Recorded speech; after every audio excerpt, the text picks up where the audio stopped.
في هذه القصة نستعرض معا بعض الأحداث عندما اكتشف العالم الإنجليزي هوارد كارتر مقبرة الملك الشاب توت عنخ آمون.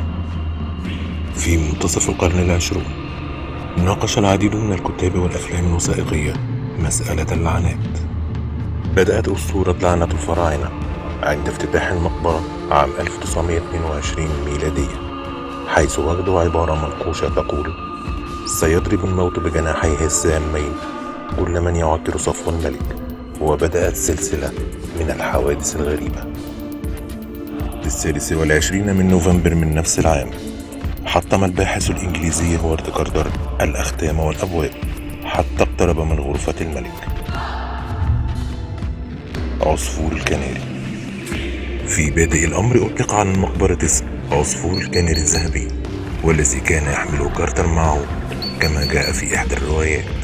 وفي يوم افتتاح المقبرة سمعوا صراخا خفيفا، فأسرع أحد المتواجدين إلى الشرفة ليجد ثعبانا كبرى يمد لسانه إلى العصفور داخل القفص، فتمكن الرجل من الثعبان، ولكن العصفور قد مات.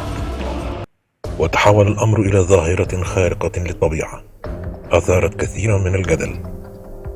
40 عالما وباحثا وبعض الذين شاركوا في اكتشافات حضارات الفراعنة ماتوا في ظروف غير مفهومة.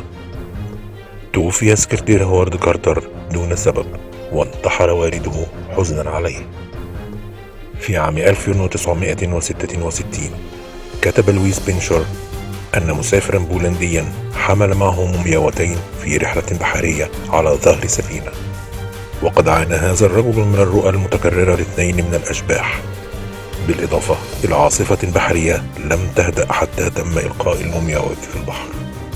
وفي العام 1963 كتب أحد المؤلفين المصريين قصة وفاء النهر ليجسده في فيلم سينمائي، وهو أسطورة عن فتاة جميلة يتم إلقاؤها في النيل كل عام لتنجو مصر من الجفاف.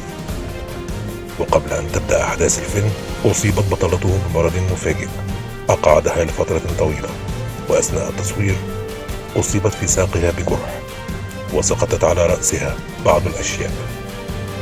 وأخيرا توفيت والدة المصور في حادث.